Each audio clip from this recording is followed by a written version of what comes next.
ఈ post Trump చాలా uncertainty వల్ల నాకు కూడా ప్రత్యక్షంగా తెలుస్తుంది. గత 2 వారాలుగా చూస్తే చాలా దారుణంగా రెడ్లోకి వచ్చేసింది, ఎరోడ్ అవుతా ఉంది. Should I be seriously worried or దాన్ని మూవ్ చేయాలన్నా ఎడికన్నా ఏం చేయాలా? ఇప్పుడు ఒకటి మనం గతంలో మాట్లాడుకున్నట్టుగా స్టాక్ మార్కెట్లో ఇన్వెస్ట్మెంట్ ఏదైతే మనం చేస్తామో అసెట్ అలొకేషన్ గురించి మాట్లాడాము. ఎంత మనం 100 minus your age is equal to డెఫినెట్గా లాంగ్ టర్మ్లో ఈక్విటీ మార్కెట్లో మ్యూచువల్ ఫండ్ ద్వారా కానీ షేర్ల ద్వారా కానీ మిగతా అన్నిటికన్నా కూడా ఎక్కువ రిటర్న్స్ అనేది వస్తాయి. అది హిస్టారికల్లీ ఇట్ ఈస్ ప్రూవెన్. అమ్మకపోయినా ఇప్పుడు నేను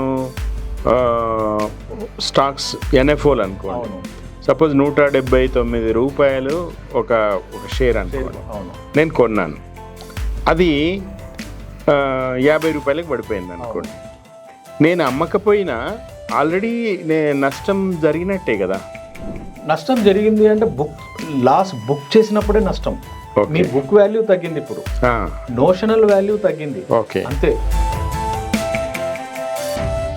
ఇప్పుడు మిడ్ క్యాప్లో ఒక 1,00,000 రూపాయలు పెట్టినాం అనుకోండి 5 ఏళ్ల టర్మ్కి. సపోజ్ దాని షేర్ విలువ పెరిగి డబ్బులు అది వస్తూ ఉందనుకోండి, వాటిలో కొంత తీసేసి ప్రాఫిట్ బుకింగ్ కూడా చేసుకోవచ్చు కదా. ప్రాఫిట్ బుకింగ్ ఎలా చేయాలి అంటే పోర్ట్ఫోలియో అలొకేషన్, అంటే మీ టోటల్ మ్యూచువల్ ఫండ్స్ లో లార్జ్, మిడ్, స్మాల్ ఎంత ఉంది అవి చూసుకొని అట్లా ఉన్నాం కదా. ఇప్పుడు మ్యూచువల్ ఫండ్స్లో ఒక దాదాపు 17 డిఫరెంట్ ఫండ్స్ అక్రాస్ 7-8 AMCs లో ఉన్నాయి నావి. 15 రోజుల క్రితం 40-45 వేలు ప్రాఫిట్లో ఉన్నది, ఈరోజు 23,000 మైనస్ 23,000కు వచ్చింది అది. అంటే ఇప్పుడు మిడ్ క్యాప్లో, స్మాల్ క్యాప్లో, ఫ్లెక్సీ క్యాప్లో ఫండ్ మేనేజరు పెడతా ఉన్నాడు. ఇప్పుడు ప్రధానంగా ట్రంప్ టారిఫ్కి గురైనవి, ఉదాహరణకి టెక్స్టైల్స్ కానీ, సీ ఫుడ్ కానీ ఇట్లాంటివి గురైనవి. సో ఈ ఫండ్ మేనేజర్లు దాన్ని షఫిల్ చేసి మారుస్తారు, కానీ ఈ లోపల జరిగే నష్టం జరుగుతుంది కదా. జరుగుతుంది, అందుకనే మీకు వాల్యూ కూడా తగ్గుతుంది. అంటే బుక్ వాల్యూ వాళ్ళు ఒకవేళ షేర్లు మారవకపోయినా కూడా వాళ్ళు డైలీ కంప్యూట్ చేస్తారు కాబట్టి మీ ఫండ్ బుక్ వాల్యూ తగ్గుతుంది. మనం ఈ ఐడియాతో మనం ఇన్వెస్ట్మెంట్ చేస్తున్నప్పుడు 2-3 ఇంపార్టెంట్ థింగ్స్ మనం దృష్టిలో పెట్టుకోవాలి. ఏ డబ్బు అయితే మనము మార్కెట్ పొరపాటున దిగజారుతుందో,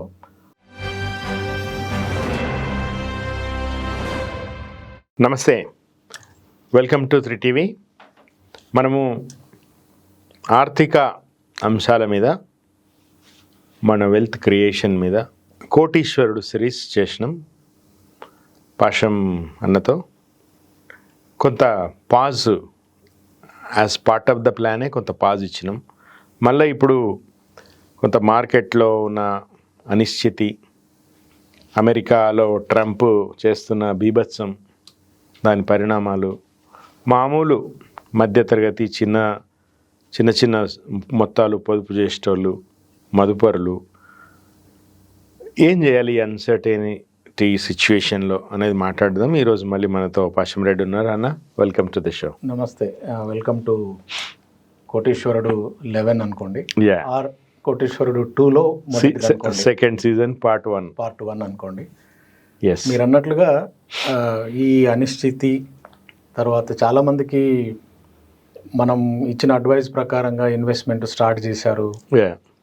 స్టార్ట్ చేసిన వాళ్ళు వాళ్ళ ఇన్వెస్ట్మెంట్ వాల్యూ తగ్గిపోతూ ఉంటే, ఈ మధ్య మార్కెట్ ఏదైతే క్రాష్ అవుతుందో, పడిపోతూ ఉందో, వాళ్ళు అడుగుతూ ఉంటారు, నాది ఇంత తగ్గింది, ఏం చేయమంటారు అన్నప్పుడు బాధ అనిపిస్తుంది. అవును, ఏం చెప్పాలో కూడా తెలియదు. ఎందుకంటే ఇన్వెస్ట్మెంట్ అనేది ఒక స్వీట్ ఫీలింగ్.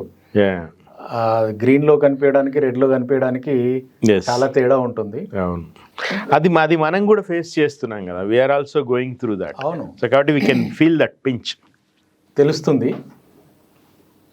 ఇప్పుడు ఇన్వెస్టర్స్ ఏం చేయాలి అనేది ముఖ్యం ఇలాంటి పరిస్థితుల్లో. ఒక ఉదాహరణ చెప్తానా.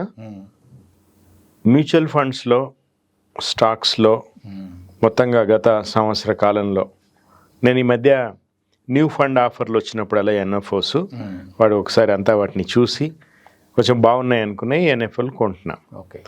లాస్ట్ 7-8 monthsగా థ్యాంక్స్ టు మీరు అండ్ అనిల్ అడ్వైజ్ చూసి మంచి ఎన్ఎఫ్ఓలను కొన్నాను, లాభసాటిగానే ఉన్నాయి. మ్యూచువల్ ఫండ్స్ కూడా మీరు చెప్పినట్టుగా ఆ పర్సంటేజ్ స్మాల్ క్యాప్లు ఎంత పెట్టాలి, మిడ్ క్యాప్లు ఎంత పెట్టాలి, తర్వాత ఈ థిమాటిక్ ఫండ్స్ అవన్నీ కూడా ఫాలో అయినా నేను. ఓకే. అయితే లాస్ట్ 2 వారాలుగా more so over a period of A month or 2 ఈ పోస్ట్ ట్రంప్ చాలా అన్సర్టనిటీ వల్ల నాకు కూడా ప్రత్యక్షంగా తెలుస్తుంది. గత 2 వారాలుగా చూస్తే చాలా దారుణంగా రెడ్లోకి వచ్చేసింది, ఎరోడ్ అవుతా ఉంది. Should I be seriously worried or దాన్ని మూవ్ చేయాలన్నా ఎడికన్నా ఏం చేయాలా? ఇప్పుడు ఒకటి మనం గతంలో మాట్లాడుకున్నట్టుగా స్టాక్ మార్కెట్లో ఇన్వెస్ట్మెంట్ ఏదైతే మనం చేస్తామో అసెట్ అలొకేషన్ గురించి మాట్లాడాము. ఎంత మనం 100 minus your age is equal to amount in the equity market అని. ఈక్విటీ అంటే బోత్ డైరెక్ట్ ఈక్విటీ కావచ్చు, మ్యూచువల్ ఫండ్స్ కావచ్చు. సో సపోజ్ ఐఎమ్ 70 అంటే 100 మైనస్ అంటే నా టోటల్గా నా దగ్గర ₹1 కోటి ఇన్వెస్ట్మెంట్స్ ఉంటే నేను ఒక 30 lakhs మాత్రమే స్టాక్ మార్కెట్లో పెట్టాలి. ఓకే. అట్లాగే ఏజ్ని బట్టి అసెట్ అలొకేషన్ చేసుకోవాలి. అసెట్ అలొకేషన్ ద్వారా ఏమవుతుందంటే ఏదైనా ఒక అసెట్లో ఇలాగా ఒడిదుడుకులు జరిగినా, కుదుపులు జరిగినా కానీ వాటిని ఓర్చుకోవడానికి వీలవుతుంది. డెఫినెట్గా లాంగ్ టర్మ్లో ఈక్విటీ మార్కెట్లో మ్యూచువల్ ఫండ్ ద్వారా కానీ, షేర్ల ద్వారా కానీ మిగతా అన్నిటికన్నా కూడా ఎక్కువ రిటర్న్స్ అనేది వస్తాయి. అది historically it is proven. Okay. మనం వెల్త్ క్రియేషన్ మీద ఫోకస్ చేసాం మెయిన్గా. వెల్త్ క్రియేషన్ అంటే ఏంటి అంటే ఉదాహరణకు మనం బ్యాంక్ డిపాజిట్లో వేస్తాం అనుకోండి. బ్యాంక్ డిపాజిట్లో వేసినప్పుడు 7% ఇంట్రెస్ట్ వస్తుంది. దాంట్లో ట్యాక్స్ మీ ఇండివిజువల్ టోటల్ ఎర్నింగ్స్ బేస్ చేసుకొని ట్యాక్స్ డిడక్ట్ అవుతుంది. మీరు ఏ బ్రాకెట్లోకి వస్తారో అంత ట్యాక్స్ పోతుంది. But 7% is what grossly earn. Okay. Inflation 4% అనుకుందాం. ఇప్పుడు 4-5% ఆ లెవెల్లో ఫ్లక్చువేట్ అవుతుంది. మీరు నెట్గా ఎంత ఎర్న్ చేసినట్లు? 2% 3% ఎర్న్ చేసినట్లు, అంతే కదా. మీరు ఇన్ఫ్లేషన్ని బీట్ చేయగలిగి మినిమం 6-7% నెట్గా రిటర్న్స్ వస్తేనే వెల్త్ క్రియేషన్ అవుతుంది. రైట్. అందుకనే మన ఇండియన్ కండిషన్స్లో CAGR బేసిస్లో 12% మించి రిటర్న్స్ వస్తేనే వెల్త్ క్రియేషన్ వీలవుతుంది. ఓకే. లేకపోతే మీ ఇన్వెస్ట్మెంట్ వాల్యూని ఫ్యూచర్లో కూడా పర్చేసింగ్ పవర్ మీకు తగ్గకుండా కాపాడుకున్నట్లే కానీ మీకు వెల్త్ క్రియేషన్ జరగదు. ఇవాళ మీరు ₹1 లక్ష వేశారు, ఒక 5 సంవత్సరాల తర్వాత ఆ 7% వాల్యూతో యాడ్ అవుతుంది. కానీ మీరు ఏదైనా ఈ రోజు 1 లక్ష కొనేది రేపు ఆ వడ్డీతో కలిపి మీరు సేమ్ అంతే కొనగలుగుతారు. ₹1 లక్ష వాల్యూ అంతే ఉన్నట్టు. ఒకవేళ మీరు ఇన్వెస్ట్మెంట్ చేయలేదనుకోండి, బ్యాంకుల్లో కూడా మీ దగ్గర క్యాష్ పెట్టుకున్నారు అనుకోండి, యాక్చువల్గా తరిగిపోతున్నట్లే లెక్క. మీరు ఏం కొనాలన్నా కానీ బేసికల్ గా మీరు డబ్బు ఏం చేయడానికి, ఫ్యూచర్ లో ఏదైనా కొనడానికి, కూరగాయలు కావచ్చు, బియ్యం కావచ్చు, పప్పులు కావచ్చు, ఏదైనా కావచ్చు. దాన్ని కొనడానికి వెళ్ళినప్పుడు మీ దగ్గర ఉండే ₹1 లక్ష తీసుకొని ఒక 5 సంవత్సరాల తర్వాత, 10 సంవత్సరాల తర్వాత అది తగ్గినట్లే అవుతుంది. ఎందుకంటే అప్పటికి రేట్లు పెరుగుతాయి. ఇన్ఫ్లేషన్ ఎవ్రీ ఇయర్ 4% లెవెల్లో పెరుగుతూ పోయిందంటే ₹40 ఉన్న బియ్యము రేపు ₹80 కావచ్చు. కానీ మీ ₹40 మీ దగ్గరే ఉన్నాయని 40 ఉంటుంది. సో కొనడానికి వెళ్ళినప్పుడు యాక్చువల్గా అది 20 సగమైనట్లు లెక్క. ఎందుకంటే ½ కిలో బియ్యమే వస్తుంది. కరెక్ట్. కాబట్టి అది ఒక పర్స్పెక్టివ్. అందుకనే మనం ఏంటంటే ఇన్ఫ్లేషన్ని బీట్ చేస్తూ కనీసం మినిమం పక్షంలో ఒక 7-8% రిటర్న్స్ అడిషనల్గా వచ్చేటట్లుగా, అంటే 12% అబవ్ వచ్చింది అనుకోండి. ఇప్పుడు లార్జ్ క్యాప్ మ్యూచువల్ ఫండ్స్లో ఆన్ అండ్ యావరేజ్గా 13-14% బెస్ట్ ఫండ్స్లో వస్తుంది. 14% వచ్చిందంటే ఇన్ఫ్లేషన్ ఒక 4% 5% తీసేసినా మీకు వెల్త్ క్రియేట్ కావడానికి అదొక ఇదవుతుంది, ఆధారం అవుతుంది. అందుకనే మనము వెల్త్ క్రియేషన్ అనగానే గుర్తొచ్చేది ఏంటంటే బ్యాంక్ డిపాజిట్ కాదు, పోస్ట్ ఆఫీస్ ఇన్వెస్ట్మెంట్ సేవింగ్స్ కాదు, అవన్నీ ఏంటి అంటే మీరు సేవింగ్స్ అవి అంతే, ఇన్వెస్ట్మెంట్గా ఒక వెల్త్ క్రియేషన్ కొరకు కాదు. అదే మనం ఈ ఐడియాతో మనం ఇన్వెస్ట్మెంట్ చేస్తున్నప్పుడు 2-3 ఇంపార్టెంట్ థింగ్స్ మనం దృష్టిలో పెట్టుకోవాలి. ఏ డబ్బు అయితే మనము మార్కెట్ పొరపాటున దిగజారుతుందో ఆ టైంలో అమ్ముకోవాల్సిన అవసరం లేనిది మాత్రమే దాంట్లో పెట్టాలి అనేది. అది పోర్ట్ఫోలియో ఆర్ అసెట్ అలొకేషన్ యొక్క మీనింగ్ ఏంటి అంటే మీకు హోల్డింగ్ కెపాసిటీ, వెయిటింగ్ కెపాసిటీ ఉన్న అమౌంట్నే మీరు పెట్టాలి. ఉన్నదే అది అనుకోండి, అంటే మీరు 100% ఇన్వెస్ట్మెంట్ చేసినారు. సపోజ్ ఇప్పుడు ఎల్డర్లీ పీపుల్ 100% ఈక్విటీలో చేశారు అనుకోండి, వాళ్ళకి తప్పనిసరిగా డబ్బు అవసరం ఉంటుంది. అవును. ఈక్విటీ మార్కెట్లో మ్యూచువల్ ఫండ్ కానీ షేర్ కానీ నష్టాలు అనేవి ఉండవు అని ఎందుకు చెప్తారంటే ఎక్స్పర్ట్స్, మీరు అమ్ముతేనే కదా నష్టాలు వచ్చేది. అమ్మకపోయినా ఇప్పుడు నేను స్టాక్స్ ఎన్ఎఫ్ఓలు అనుకోండి, సపోజ్ 179 రూపాయలు ఒక షేర్ అనుకోండి, నేను కొన్నాను, అది 50 రూపాయలకు పడిపోయింది అనుకోండి, నేను అమ్మకపోయినా ఆల్రెడీ నష్టం జరిగినట్టే కదా. నష్టం జరిగింది అంటే లాస్ బుక్ చేసినప్పుడే నష్టం. మీ బుక్ వాల్యూ తగ్గింది, ఇప్పుడు నోషనల్ వాల్యూ తగ్గింది, అంతే. ఓకే. ఇప్పుడు మనం అనుకున్నాం కదా, మీరు బంగారు కొన్నారు, బంగారు ఎప్పుడు కూడా మీరు రేటుతో చూడరు. నా దగ్గర 3 తులాలు కొన్నాను, 3 తులాలు ఉంది అనుకుంటారు. 200 గజాల ప్లాట్ కొన్నాను, 200 గజాలు ఉంది అనుకుంటారు. కానీ షేర్ల విషయానికి, మ్యూచువల్ ఫండ్ విషయానికి వచ్చే వరకు వాల్యూ ఆ రోజు మీకు పబ్లిష్ అవుతుంది కాబట్టి మీరు ఇమీడియట్ గా నేను ఇంత నష్టపోయాను అని మీరు క్యాలిక్యులేషన్ చేసుకుంటారు. అది ఒక నోషనల్ లాస్ మాత్రమే. Right. Booking profit or booking loss is different.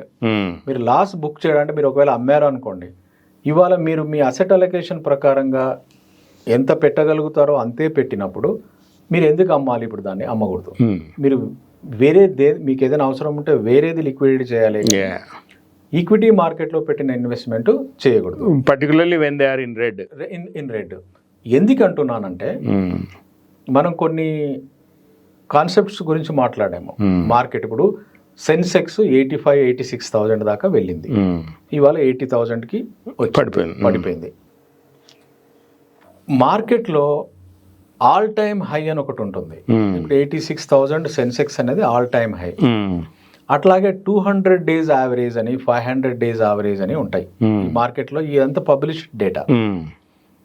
మనం ఇవాళ మార్కెట్ చూస్తున్నప్పుడు ఆల్ టైమ్ హై మీద మనకు దాదాపు 6,000 పాయింట్లు తగ్గింది. ఈ 6,000 పాయింట్లు ఎప్పుడైనా ఈజీగా రికవర్ కావచ్చు. ఎందుకంటే మార్కెట్ మళ్ళీ అక్కడికి చేరుకోవడం అనేది it is very much possible, bound to happen. ఎందుకు అంటే, ఒకవేళ మార్కెట్ విపరీతంగా పెరిగినా విపరీతంగా తగ్గినా కూడా రివర్షన్ టు ద మీన్ అనేది 100% జరిగే ఫినామినా మార్కెట్.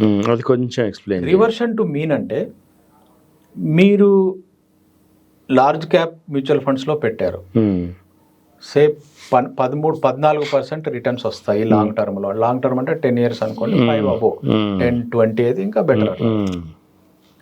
ఒకవేళ మీరు ఇన్వెస్ట్మెంట్ చేసిన తర్వాత మార్కెట్ బర్రమని పెరిగిపోయి మీరు చూసుకుంటే ఒక 2-3 సంవత్సరాల తర్వాత 30%, 35% రిటర్న్స్లో ఉన్నాయనుకోండి mutual funds, it is higher than the mean. అంటే మీన్ అంటే ఏంది? చారిత్రాత్మకంగా లార్జ్ క్యాప్ ఫండ్స్ 14% ఇచ్చేది మీన్ అనుకుంటే, మీరు 25% లెవెల్లో ఉన్నప్పుడు 10% హయ్యర్ దాన్ ద మీన్. కాబట్టి మీకు డబ్బు అవసరం ఉన్నా అవసరం లేకపోయినా కూడా మీరు అమ్మేసుకోవచ్చు. అమ్మి మళ్ళీ ఆగి మీ దగ్గర యూ వెయిట్ విత్ క్యాష్. అదే మీరు 14% రిటర్న్స్ వచ్చేది 10% పడి 4% రిటర్న్లోకి వచ్చింది అనుకోండి, మీకు అవసరం ఉన్నా కూడా అమ్మొద్దు. అమ్మే అవసరం ఉండకూడదు, అవసరం ఉన్నా అమ్మకూడదు. అవసరం ఉన్నా ఎలా అమ్మకుండా ఉంటాను అని అంటారంటే, మీకు అందుకనే మిగతా అసెట్స్ ఉండాలి. Some portion of your investment should be in equity అని. కరెక్ట్. మీరు అందుకనే అసెట్ అలొకేషన్ జాగ్రత్తగా చేసినప్పుడు మీ దగ్గర బ్యాంక్ డిపాజిట్లు ఉంటాయి, పోస్ట్ ఆఫీస్ ఉంటాయి, మీ దగ్గర మిగతా వాటిలో ఇన్వెస్ట్మెంట్ చేసింది ఉంటుంది. కాబట్టి వాటిలో మీరు అమ్ముకుంటే మీకు లాస్ బుకింగ్ అంటూ ఏమీ ఉండదు. దీని గురించి వెయిట్ చేయగలగాలి. ఆ వెయిట్ చేయగలగనప్పుడు మీరు అసలు ఈ మార్కెట్లోకి, స్టాక్ మార్కెట్లోకి ఎంటరే కావద్దు అనేది ప్రతి వాళ్ళు ఇచ్చే ఒక సలహా. ఓకే, అలాగే మిడ్ క్యాప్ అనుకోండి, mid cap anywhere ranging from 15 to 17% returns వస్తాయి. అది మీన్ అనుకోండి. ఈ మినిమం ఎంత, ఒక 5-6 ఏళ్ళు ఉండాలా? 5 ఏళ్ళు మినిమం ఉండాలి. 5 years మినిమం ఉండాలి. ఇప్పుడు ఒక డౌట్, ఇప్పుడు మిడ్ క్యాప్లో ఒక ₹1,00,000 పెట్టినాం అనుకోండి, 5 ఏళ్ల టర్మ్కి. సపోజ్ దాని షేర్ విలువ పెరిగి డబ్బులు అది వస్తూ ఉందనుకోండి, వాటిలో కొంత తీసేసి ప్రాఫిట్ బుకింగ్ కూడా చేసుకోవచ్చు కదా. ప్రాఫిట్ బుకింగ్ ఎలా చేయాలి అంటే, మనం అసెట్ అలొకేషన్ గురించి మాట్లాడాం కదా. ప్రాఫిట్ బుకింగ్ ఎలా చేయాలి అంటే, పోర్ట్ఫోలియో అలొకేషన్ అంటే మీ టోటల్ మ్యూచువల్ ఫండ్స్ లో లార్జ్, మిడ్, స్మాల్ ఎంత ఉంది అవి చూసుకొని, ఏ దాంట్లో అయినా ఎక్కువ తక్కువలుగా ఉన్నాయి అనుకోండి. ఇప్పుడు మీరు ఏం చేస్తారంటే, ఒక దాంట్లో 25,000 పెట్టారు, 25,000 50,000 అయింది, అదమ్మాలనా, లేకపోతే 25,000ది 30,000 అయింది, అదమ్మాలనా, ఇట్లా రకరకాల సందేహాలు వస్తున్నాయి. అవును, ఏదైనా పర్ఫార్మెన్స్ బాగా లేని ఫండ్ ని టోటల్ గా అమ్మేసుకోవచ్చు. కానీ అప్పుడు లాస్ కాదు, ప్రాఫిట్ లోనే ఉన్నప్పుడే. లాస్ లో ఎప్పుడు అమ్మొద్దు. థంబ్ రూల్ అది. మీరు మార్కెట్ పడిపోయినప్పుడు భయపడి అమ్ముకున్నారు అంటే మీరు తప్పుడు దారిలో స్టాక్ మార్కెట్కి వచ్చారు అని అర్థం. రైట్. అసలు అమ్మే అవసరం అనేదే ఉండకూడదు. You will never cell in losses until and unless there is a head going thing. ఇంట్లో ఏదో సీరియస్ అవసరం ఉంది అని తప్పిస్తే తప్ప మీరు మార్కెట్లో అమ్మకండి. This is a fundamental. ఎందుకంటే మీరు అనవసరంగా తప్పుడు సలహాతో మార్కెట్లోకి వచ్చారు అనేది మాత్రం అర్థమైపోతుంది మీరు అమ్మాలి అనుకున్నప్పుడు లేదా భయపడ్డప్పుడు. భయం అనేది, పానిక్ సెల్లింగ్ అనేది చాలా చెడ్డది. అది ఎట్లా అంటే చేతులు కాల్చుకొని బయటపడడం, చేతులు కాల్చుకునే అవసరం రాకూడదు. కాబట్టి ఇప్పుడు ఏం చేయాలి అంటే, ఇన్వెస్టర్స్ మీ ఇన్వెస్ట్మెంట్ చూసుకోండి. మీరు ఎప్పుడు ఇన్వెస్ట్మెంట్ చేశారో తెలియదు. అది 10 ఏళ్ల కింద చేశారా, 15 ఏళ్ల కింద చేశారా. మీకు ఇన్వెస్ట్మెంట్లో ఎలా ఉంటుందంటే, మీరు మీ పోర్ట్ఫోలియోలో చూసుకోండి, ఏదైతే అగ్రిగేటర్ ఉంటుందో మీ గ్రో కానీ ఇట్లాంటి యాప్స్లో ఇన్వెస్ట్మెంట్ చేసిన 1 monthలో సపోజ్ ఒక 10% పెరిగింది అనుకోండి దాని వాల్యూ. ఆ యాప్లో మీకు ఏం చూపిస్తుందంటే, ఇట్ హాజ్ అప్రిషియేటెడ్ 10 into 12 120% చూపిస్తుంది. ఎందుకు అంటే that calculates for a year. ఎందుకంటే రిటర్న్స్ యాన్యువల్ రిటర్న్ 120% రిటర్న్స్ ఉంటాయి. After 1 year it will become 12% అట్లా. కాబట్టి మీరు రిటర్న్స్ చూసేటప్పుడు మీరు చూడండి. మీరు లాంగ్ టర్మ్ ఇన్వెస్టర్స్ అనుకోండి. ఇప్పుడు నేను ఒక దాంట్లో ఇన్వెస్ట్మెంట్ చేశాను, 15% రిటర్న్స్ ఉన్నాయి. ఆ 15% 14%కి రావాలంటే మార్కెట్ 10-12% పడ్డ కూడా రాదు. ఎందుకంటే it has to get adjusted for 12 years కదా, ఆర్ 20 years. కరెక్ట్. నా రిటర్న్స్ టోటల్ ఎర్నింగ్ అనేది తగ్గదు నాకు. It will remain 15% will become 14% maximum. So నా టోటల్ పోర్ట్ఫోలియో మీద though I lose 5 lakhs or 10 lakhs, percentage అనేది తగ్గదు. ఎందుకంటే నేను లాంగ్ టర్మ్ ఇన్వెస్టర్ని కాబట్టి. రైట్. ఓకే, అదొకటి మీరు చూడండి. మీరు ఎంతకాలం అయింది ఒక మ్యూచువల్ ఫండ్లో ఇన్వెస్ట్మెంట్ చేసి, మీరు అబౌట్ 40-50% వచ్చింది నా దాంట్లో అని అనుకోవాల్సింది లేదు. అది నిన్న మొన్న అలాగే 40-50% పోయిందని కూడా అనుకోకండి. Because that will calculate for the duration for which you have invested or stayed invested. Okay, మీరు వర్రీ కావాల్సిన అవసరం లేదు. ఓకే, కాబట్టి మీరు స్మాల్ క్యాప్లో ఇన్వెస్ట్మెంట్ చేశారనుకోండి, స్మాల్ క్యాప్లో 20% రిటర్న్స్ వస్తుంది. ఎప్పుడైనా మార్కెట్ బాగా ఉండి 40%కి వెళ్ళింది అనుకోండి రిటర్న్, మీకు అవసరం లేకుండా అమ్మేసేయండి. ఒక ట్యాక్స్ పడుతుంది, ఒక 1 year తర్వాత ఎలాగో ట్యాక్స్ అనేది ఎప్పుడు అమ్మినా ఉంటుంది. వితిన్ 1 yearలో అమ్మకుండా కొంచెం ఆగి ఆఫ్టర్ 1 year అలా అమ్ముకున్నారు అనుకోండి, లాంగ్ టర్మ్ క్యాపిటల్ గెయిన్స్ చూసుకొని మీరు ఎన్కాష్ చేసుకొని క్యాష్ మీ దగ్గర పెట్టుకోండి. ఎందుకంటే మళ్ళీ మార్కెట్ తగ్గడం అనేది it is bound to happen, ఓపికగా ఉండొచ్చు. ఓకే, ఆ రివర్షన్ టు ద మీన్ అనేది తప్పనిసరిగా జరిగే ఫినామినా. అది ఎలాగంటే, ఇప్పుడు సముద్రం ఉంది, సముద్రంలో సునామీ కానీ తుఫాన్ కానీ ఇలా వచ్చినప్పుడు అలలు పైకి కొడతాయి. ఓకే, మీరు ఎప్పుడైనా బీచ్లోకి, సముద్రంలోకో, నదిలోకి వెళ్ళండి, మీకు పైన ఎక్కడి దాకా వరద పారిందో మీకు పైన కనిపిస్తుంది, గడ్డిపోసలు, తర్వాత ఆ మార్కింగ్ కనిపిస్తుంది. అక్కడి దాకా నీళ్లు ఎప్పుడైనా రావచ్చు. ఇట్ ఈస్ అండర్స్టాండబుల్, అక్కడికి వచ్చేస్తుంది. ఈ రివర్షన్ టు మీన్ అనేది అట్లాంటిది. అక్కడికి అక్కడికి వస్తుంది. జరుగుతుంది. తగ్గిన నీళ్లు వెనక్కి వెళ్ళినా అక్కడికి రావడం అనేది జరుగుతుంది. అక్కడ నుంచి మళ్ళీ ఇంకొక కొత్త న్యూ హై రావాలంటే దాన్ని న్యూ పీక్ అంటారు stock market. 86,000 will become 90,000. 90,000 will become a new peak. 90 reach అయిన తర్వాత మళ్ళీ నీళ్లు అలలు కొట్టి ఒక్కసారిగా మళ్ళీ పైకి వెళ్ళిపోయి 90,000 వెళ్ళిపోతుంది సెన్సెక్స్. అది కూడా జరుగుతుంది. అట్లాగే కదా ఇప్పుడు 1,000 సెన్సెక్స్ 85,000 86,000 పీరియడ్ జరిగింది. కాబట్టి ఆ రివిజన్ టు ద మీన్ అనేటో మీరు 5 సంవత్సరాలకు ఇన్వెస్ట్మెంట్ చేశారనుకోండి శ్రీశైల్, 5వ సంవత్సరం మీకు అవసరం ఉంది. అవసరం ఉండి మీ మార్కెట్ బాగుంది అమ్ముకుంటారు. అవసరం లేకపోయినా అది ఒకవేళ పీక్ లో ఉంది అనుకో మార్కెట్, మీరు అమ్ముకోవచ్చు. అవసరం ఉంది 5 సంవత్సరాలు అంటే కరెక్ట్ గా 5 సంవత్సరాలు అప్పుడు పీక్ లో ఉంటుందని తెలియదు. 4వ సంవత్సరంలోనే పీక్ రావచ్చు, అప్పుడే అమ్ముకోండి. 3వ సంవత్సరంలోనే రావచ్చు, అమ్ముకోండి. అమ్ముకొని మళ్ళీ రీఇన్వెస్ట్మెంట్ చేసుకోండి. లేకుంటే అప్పుడు మీకు 5వ సంవత్సరంలో అవసరం ఉంది కాబట్టి డెట్ లో ఎక్కడైనా మీరు డిపాజిట్ లో కానీ చేసుకోవచ్చు. కాబట్టి ఏ టైంలో ఎలా ఉంటుందో తెలియదు. 5 సంవత్సరాలు అనుకున్నది 6వ సంవత్సరం దాకా వెయిట్ చేయాల్సి రావచ్చు, 7వ సంవత్సరం దాకా వెయిట్ చేయొచ్చు రావచ్చు. అందుకనే 3వ సంవత్సరంలోనే మీకు ఎగ్జిట్ కి అవకాశం వస్తే ఎగ్జిట్ కావాలి, అయ్యి క్యాష్ మీ దగ్గర పార్క్ చేసుకోండి. ఎందుకంటే మీ అవసరాలకు ఒక క్యాలెండర్ ఉంటుంది. Market up and downs calendar లేదు. No one will predict. మనం అనుకున్నామా అమెరికాతో మన రిలేషన్ ఎలా అవుతుంది, మనకు ఇట్లాగా టారిఫ్ గురవుతాం 50%, ఇవి మన చేతిలో లేనే లేవు. మీరు చేయాల్సింది ఏంటి అంటే ఇప్పుడు మ్యూచువల్ ఫండ్ ఇన్వెస్టర్లు అనుకోండి, ఏ కంపెనీ షేర్లు టారిఫ్కి లోన్ అవుతాయి, ఏ కంపెనీ అగ్నాస్టిక్గా స్టాండర్డ్గా ఉంటుంది, మన డొమెస్టిక్ కన్జంప్షన్ మీద ఆధారపడి ఉంటుంది, అవి వాళ్ళు చూసుకుంటారు. ఎవరు ఫండ్ మేనేజర్ చూసుకుంటారు. మీరు ఏం చింతపడాల్సిన అవసరం లేదు. వాళ్ళే షెఫిల్ చేస్తారు. షెఫిల్ చేసుకొని ఆ షేర్లని ఆ ఫండ్ కింద ఉండేవి షెఫిల్ చేస్తారు. అట్లా ఉన్నాం కదా. ఇప్పుడు మ్యూచువల్ ఫండ్స్ లో ఒక దాదాపు 17 డిఫరెంట్ ఫండ్స్ అక్రాస్ 7-8 AMCs లో ఉన్నాయి నావి. 15 రోజుల క్రితం 40-45 వేలు ప్రాఫిట్ లో ఉన్నది. ఈ రోజు 23,000 మైనస్ 23,000కు వచ్చింది అది. అంటే ఇప్పుడు మిడ్ క్యాప్ లో, స్మాల్ క్యాప్ లో, ఫ్లెక్సీ క్యాప్ లో ఫండ్ మేనేజరు పెడతా ఉన్నాడు. ఇప్పుడు ప్రధానంగా ట్రంప్ టారిఫ్కి గురైనవి, ఉదాహరణకి టెక్స్టైల్స్ కానీ, సీ ఫుడ్ కానీ, ఇట్లాంటివి గురైనవి. సో ఈ ఫండ్ మేనేజర్లు దాన్ని షఫిల్ చేసి మారుస్తారు, కానీ ఈ లోపల జరిగే నష్టం జరుగుతుంది కదా. జరుగుతుంది. అందుకనే మీకు వాల్యూ కూడా తగ్గుతుంది. అంటే బుక్ వాల్యూ ఇప్పుడు వాళ్ళు ఒకవేళ షేర్లు మారవకపోయినా కూడా వాళ్ళు డైలీ కంప్యూట్ చేస్తారు కాబట్టి మీ ఫండ్ బుక్ వాల్యూ తగ్గుతుంది. వాళ్ళు ఇప్పుడు కొన్ని షేర్లు ఉంటాయి కేవలం టెక్నికల్గా తగ్గాయి, ఆ కంపెనీ యొక్క భవిష్యత్తు గురించి ఎలాంటి ప్రాబ్లం లేదు, అవి ఇమీడియట్గా మళ్ళీ వాటి పీక్ లెవెల్కి వచ్చేస్తుంది. కొంచెం మార్కెట్లో మీరు చూడండి, ఒక్కసారిగా ట్రంప్ రిలేషన్షిప్స్ లో ఏదైనా మంచి మ్యాజిక్ జరిగి ఒక అనౌన్స్మెంట్ వచ్చే వరకు ఒక్క రోజులోనే మనకు మార్కెట్ 3-4% పెరగచ్చు.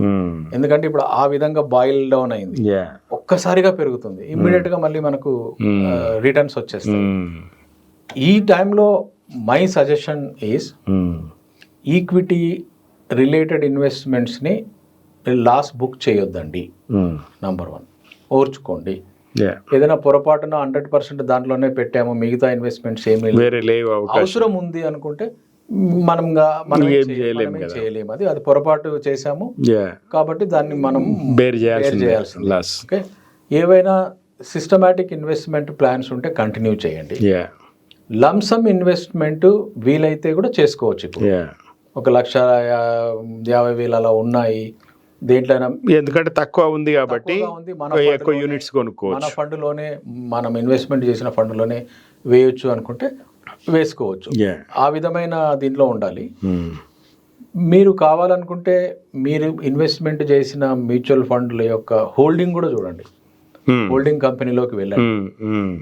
30, 40, 50, 60 కంపెనీస్ వాళ్ళు ఇన్వెస్ట్మెంట్ చేసి అవి ఒకసారి చూడండి. There performance every month they will be shuffling. Every month వాళ్ళు అమ్మడము కొనడము చేస్తుంటారు. రైట్, మనకు తెలియదు అవి, మన పర్మిషన్ అవసరం లేదు. బట్ వాళ్ళు మనకు స్టేట్మెంట్స్ పంపిస్తుంటారు. మంత్లీ పోర్ట్ఫోలియో అనేది కంపల్సరీగా ప్రతి మ్యూచువల్ ఫండ్ వాళ్ళు కూడా పంపిస్తారు. అది మీరు చూసుకోవచ్చు జస్ట్ ఫర్ యువర్ సాటిస్ఫాక్షన్. ఏ సెక్టార్లో ఏ సెగ్మెంట్లో వాళ్ళు ఈ టారిఫ్ దానికి అనుకోండి మరో రకంగా, ఎప్పుడైతే ఫండమెంటల్గా గుడ్ షేర్స్ ఉన్నాయో, ఫండమెంటల్గా గుడ్ మేనేజ్డ్ మ్యూచువల్ ఫండ్ ఉందో, వర్రీ కావాల్సిన అవసరం లేదు. వాళ్ళు అన్నీ చూసుకుంటారు. వర్రీ అంతా ఏంటి అంటే మన రిక్వైర్మెంట్.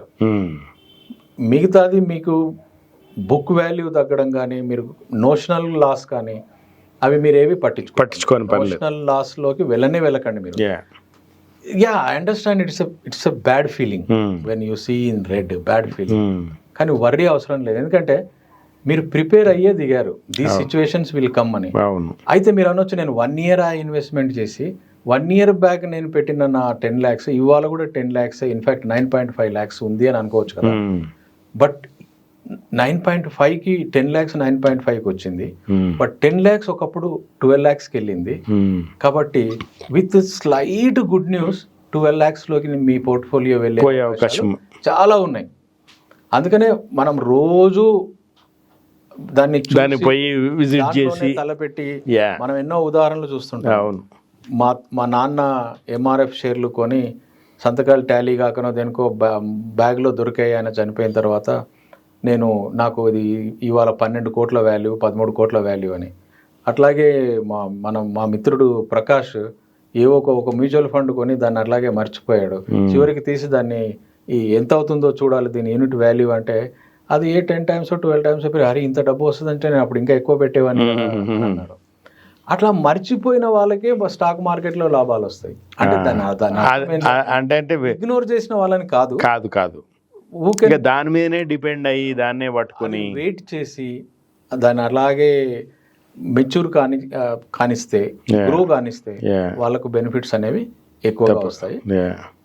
కాబట్టి ఇప్పుడు మనం జనాలకు చాలామందికి అసెట్ అలొకేషన్ అంటే ఏంటో ఇలాంటి కష్టకాలంలోనే అర్థమవుతుంది. అవును.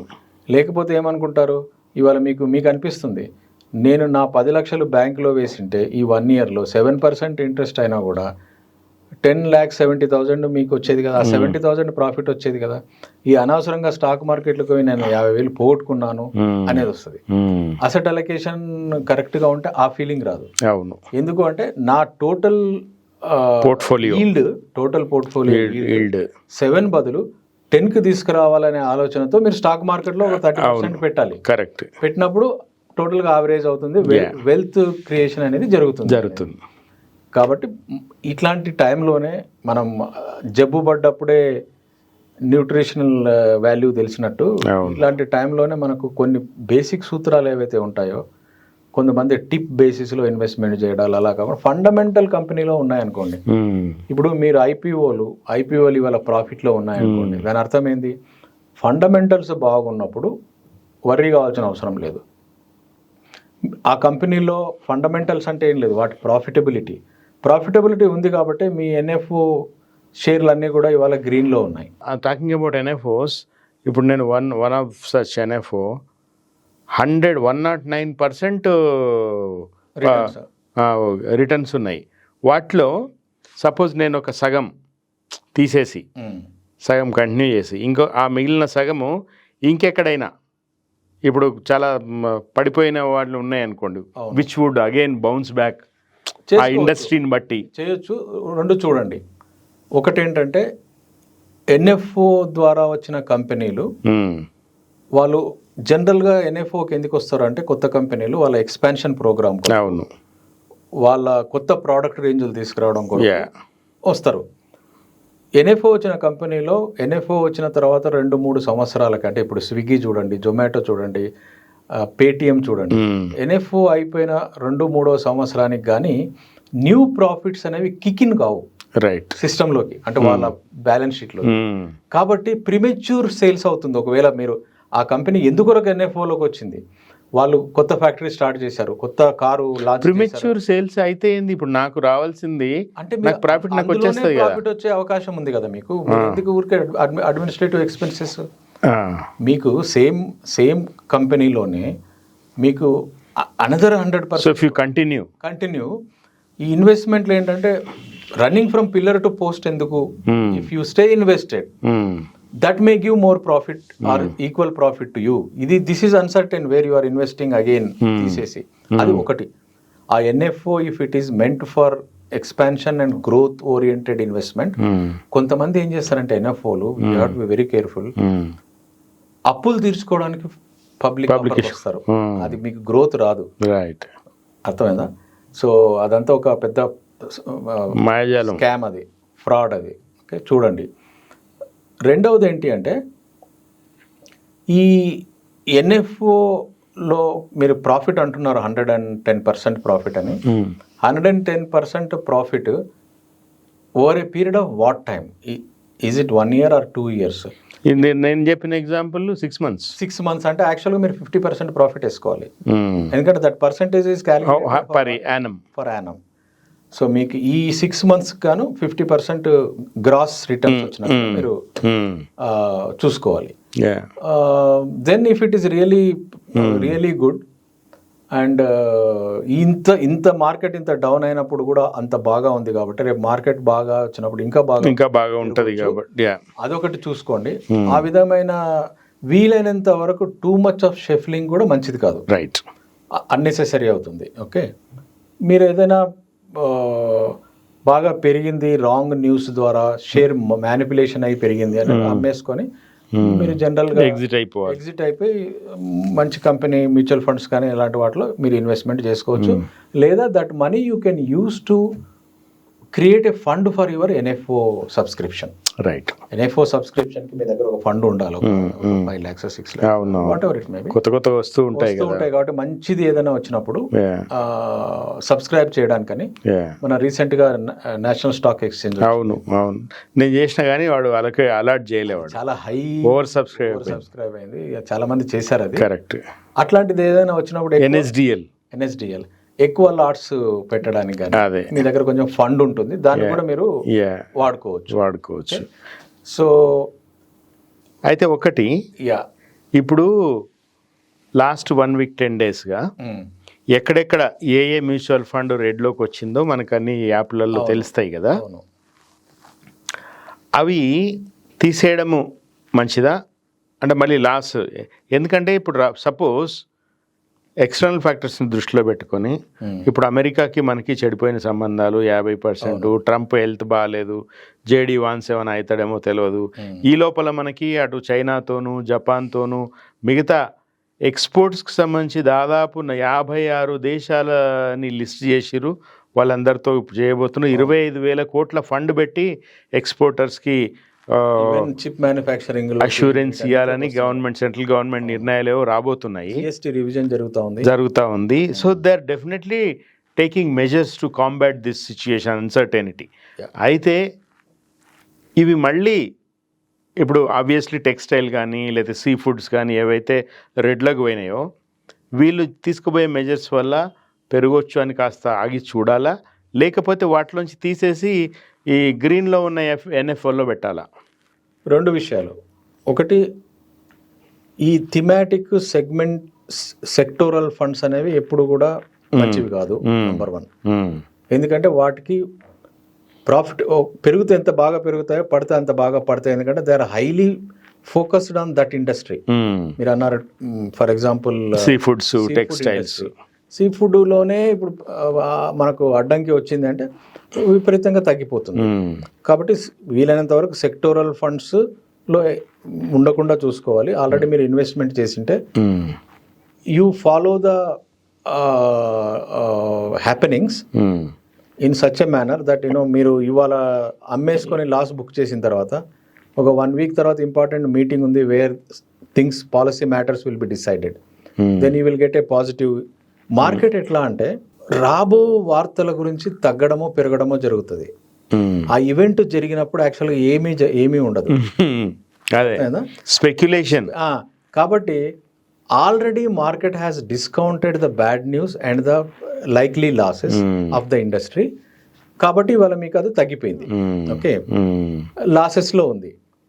రేపు మంచి వార్త వస్తే పెరుగుతుంది, చెడ్డ వార్త వస్తే ఏమీ తగ్గదు, ఎందుకంటే చెడ్డ వార్తను ఆల్రెడీ ఫ్యాక్టర్ చేశారు. ఒకవేళ రేపు ఏమైనా జరిగితే మంచి జరుగుతుంది. కాబట్టి మీరు ఏమైనా ఒక రాబో GST మీటింగు, రాబో ట్రంప్ మన వాళ్ళ ఒక డిస్కషన్ ఏదైనా ఉందా, అలాంటి హ్యాపెనింగ్స్ చూడండి.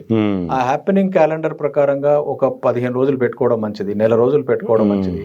And that is over, so the fate is decide అన్నప్పుడు ఎగ్జిట్ కండి. Right. But closer to something good may happen అనే దానికి ముందు మీరు అనవసరంగా లాస్ అనేది బుక్ చేసుకోవద్దు. అది ఒకటి. రెండోది ఏంటంటే యాక్చువల్గా యుఎస్ మీద మన number of industries depended on that, and percentage of business అనేది అంత ఎక్కువ ఏం కాదు. మనం సెల్ఫ్గా మన ఇండియన్ ఇండస్ట్రీలో ఏదైతే కన్జ్యూమరిజము, తర్వాత ఇలాంటి మన ప్రోడక్ట్స్ అన్ని లోకల్ కన్జంప్షన్కి ఉన్నాయో వాటి ఫ్యూచర్గా ఏమీ డోకా లేదు. ఇంకా మనకు పెరుగుతూనే ఉంటాయి. గవర్నమెంట్ కూడా ఇప్పుడు ఎలా అంటే కావాలని చెప్పి పాజిటివ్ స్టెప్స్ తీసుకుంటుంది కాబట్టి అవన్నీ బాగానే ఉంటాయి. ఇదంతా ఏంటంటే ఒక టెక్నికల్గా సెంటిమెంటల్ బేసిస్లో జరుగుతున్న వ్యవహారం ఇది. సెక్టోరల్ దానికి yes I agree, certain segments may get hit.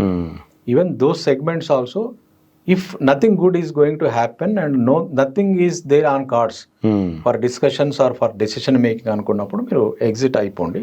Otherwise you can continue దాంట్లోనే వెయిట్ చేసి చేయొచ్చు. ఇప్పుడు జరుగుతున్న పరిణామాలు ఎలా ఉన్నాయంటే, ఇదివరకు గతంలో కూడా ఒకసారి ఇలాగే అమెరికాతో మనకు జరిగినప్పుడు కొత్త బిజినెస్ ఆపర్చునిటీస్ అనేవి ఓపెన్ అప్ అయిపోతున్నాయి, కొత్త ఎక్స్పోర్ట్ ఆపర్చునిటీస్.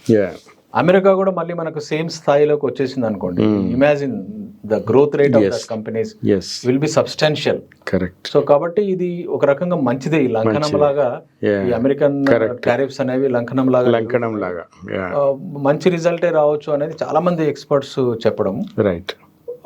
ఇంకొకటి ఏంటంటే, ఒకవేళ మనకు 50% టారిఫ్స్ కంటిన్యూ అయ్యాయే అనుకుందాం ఫర్ ఎవర్, ఇండస్ట్రీ వేరే వేరే దేశాలకు, తర్వాత డొమెస్టిక్గా ఇవన్నీ వాళ్ళ కంపెనీస్లో ప్రోడక్ట్, ఆల్ దీస్ థింగ్స్, అంటే ఒక కొత్త దేశంతో లావాదేవీలు జరపడానికి అవసరమైన డాక్యుమెంటేషన్ ఉంటుంది కదా, మనకు షిప్మెంట్స్ చేయడానికి కావాల్సిన పేపర్ వర్క్ ఉంటుంది కదా, ఆ పేపర్ వర్క్ ఇవన్నీ కంప్లీట్ కావాలంటే 1.5 year అవుతుందట. రైట్. అంటే ఇప్పుడు చిన్న భాషలో మాట్లాడాలంటే మన ఇండియాలో ఒక కొత్త డీలర్ని అపాయింట్ చేశారనుకోండి, ఏషియన్ పెయింట్స్ వాళ్ళు లేకుంటే ఇంకొక కంపెనీ వాళ్ళు, ఆ డీలర్ యొక్క ప్రొఫైల్ వాళ్ళ కంప్యూటర్లో క్రియేట్ చేసుకొని అకౌంట్ కార్డ్ అంటారు, అకౌంట్ కార్డ్ ఓపెన్ చేసి ఆల్ జిఎస్టీ అంతా సెట్ చేసి ఫస్ట్ డిస్పాచ్ చేయడానికి ఒక 2 నెలలు పడుతుంది. అదే ఇంటర్నేషనల్ బిజినెస్, నేను కొంత ఎక్స్పర్ట్స్ మాట్లాడడం విన్నాను, 1 year నుంచి 1.5 year పడుతుంది. చాలా మంది మీకు ఇబ్బంది లేదు, ఇప్పుడు రష్యా అన్నది మీకు అమెరికా కొనవన్నీ మేము కొనేస్తాం, మేము కొంటాము. చైనాతో ఇప్పుడు ఓపెన్ అప్ అయిపోయింది. ఇవన్నీ మెటీరియలైజ్ కానీ కొద్దిగా టైం పడుతుంది. అవన్నీ మెటీరియలైజ్ అయినప్పుడు స్లోగా ఇండస్ట్రీ విచిత్రం ఏంటంటే, మీరు గమనించారో లేదో, ఇండియన్ ఇండస్ట్రీలో మహీంద్రా కానీ, బిర్లా కానీ, టాటా కానీ, ఇంపార్టెంట్ ఇండస్ట్రియల్ హౌసెస్ ఏవైతే ఉన్నాయో వాళ్ళందరూ ఏమంటున్నారు, మనకే మంచి జరుగుతుంది, మనం ఓపిక పడదాము, వాళ్ళు ఎవరు మనల్ని ఆడిపించడానికి అని అంటున్నారు. అంటే ఇండస్ట్రీ వాళ్ళు మోదీ మీద, గవర్నమెంట్ మీద విరుచుకుపడతారేమో అని నేను అనుకున్నాను. అది జరగలేదు. వాళ్ళందరూ ఏమంటారంటే this will do good to us, మనకు అమెరికా మనల్ని డాన్స్ చేయించకూడదు, వాళ్ళ మీద మనం అని అంటున్నారు. కరెక్ట్. అంటే పాసిబిలిటీస్ ఉన్నాయి, ఓపెన్ అప్ అవుతాయి. విత్ ఇన్ డొమెస్టిక్ మార్కెట్ చాలా ఉంది, దాన్ని క్యాటర్ చేయాలి. దానికి ఇప్పుడు కావాల్సిన ఇన్సెంటివ్స్ ఇస్తున్నాడు గవర్నమెంట్. జిఎస్టీ ఇవన్నీ తగ్గినప్పుడు వస్తుంది. అలాగే కొన్ని దేశాలు, large countries like Brazil and China, Russia and lot of other companies, even it is opening up with US. London, British తో మనకు no tariff, no tax agreements sign అయినాయి. జర్మనీతో మనకు డిఫెన్స్ ఆర్డర్స్ ప్లేస్ చేశారు, రిలేషన్ ఇంప్రూవ్ అయింది. Paris తో మనకు కొన్ని ఏవియేషన్ కాంట్రాక్ట్స్ జరిగాయి. సో కడుపులో చల్లగదలకుండా నడుస్తున్న ఇండస్ట్రీ ఒకసారిగా కుదుపు వచ్చింది. మనం ఇందాక అనుకున్నట్లుగా మనం అది మంచిదే తప్పనిసరిగా రెడీ అవుతాం. కొంచెం ఆగాలి, ఓపిక పడాలి. ఆగాలి అంటే మనకు ఆ ఈక్విటీ ఇన్వెస్ట్మెంట్స్ ని లాస్ బుక్ చేయాల్సిన పరిస్థితి ప్రెషర్ లో ఉండకూడదు. మిగతాదంతా సైకలాజికలే. My opinion, rest of the thing is psychological. Continue your SIPs. If there is any money, that fresh money comes into your hand, put it into good funds. Continue investing in good NFOs Yeah. and book profits, not losses. Yes. Book profits when the profit is more than the historic mean. Small క్యాప్లో 50% returns వచ్చాయి 1 yearలో. It is wise to sell off and keep cash with you. ఎందుకంటే మళ్ళీ 2 years ఆగినా కూడా అంత రాదు.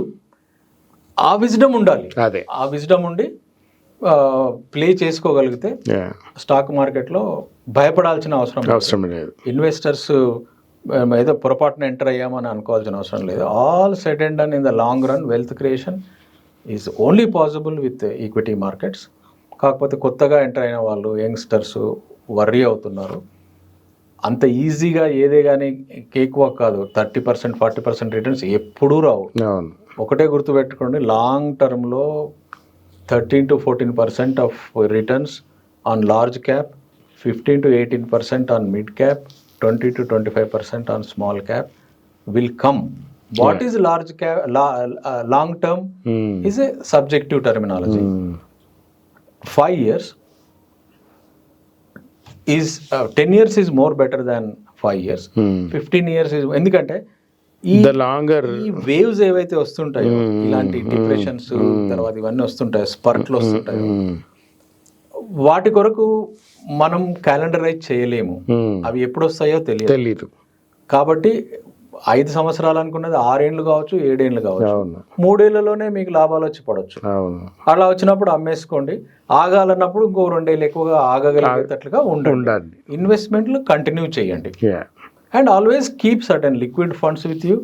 Always keep some amount in the bank deposits and post office for emergency. అన్నిటినీ మీరు ఒక పోర్ట్ఫోలియో అప్రోచ్ లో వెళ్ళినప్పుడు, అసెట్ అలొకేషన్ పోర్ట్ఫోలియోగా వెళ్ళినప్పుడు మీకు ప్రాబ్లం అనేది రాదు. లేకపోతే ఏంటంటే రిగ్రెట్ వస్తుంది, నేను తప్పు చేశాను, నేను బ్యాంకులో వేసుకుని ఒక దగ్గర ఒకవేళ మీరు అన్ని తీసుకున్న ఒక దగ్గరే పెడితే మీకు అవసరం లేకపోతే సంతోషం ఉండనివ్వండి. ఫ్రెష్గా వచ్చే మనీ కావాలంటే మీరు డెట్లో పెట్టుకొని నాకు ఏమైనా అవసరం వస్తుందేమో, ఈ మార్కెట్ ఇంకా 2 ఏళ్ళు నేను ఆగాల్సి వస్తుందేమో అని ఆగండి. కొత్తగా వచ్చి ఒక 2 లక్షలు మీ దగ్గరకు వచ్చింది అనుకోండి, మీ దగ్గర మీరు డెట్లో పెట్టుకోండి, అది యూజ్ చేసి లిక్విడ్గా పెట్టుకోండి, అది వాడుకోండి. ఇంకా కొత్తగా మీరు ఈక్విటీలో పెట్టకండి, ఎందుకంటే ఆల్రెడీ మీరు ఉన్న దాంట్లో 90% ఈక్విటీలో పెట్టారు కాబట్టి ఆల్రెడీ బ్లాక్ అయిపోయిన మీరు అసెట్ అలొకేషన్ లో మిగతా అసెట్స్ ని కూడా బిల్డ్ చేయాల్సిన టైం అది ఉంటుంది. కరెక్ట్. కాబట్టి ఇది సరే ఉండనివ్వండి. అట్లా మీకు అడ్వాంటేజెస్ కూడా కావచ్చు. అవును, మీరు ఆగగలిగినప్పుడు 90% ఈక్విటీలోనే పెట్టారు. ఒక 10 years తర్వాత సరే అప్పుడు బాధ కలిగింది కానీ వచ్చింది అని. So everybody is believing in Indian story.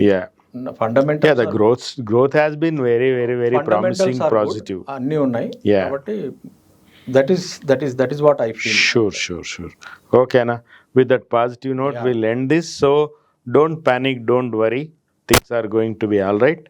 Just be cautious and external factors anni kuda gamanamlo pettukondi. Thank you. Keep watching 3TV. Thanks, Anna. Namaste.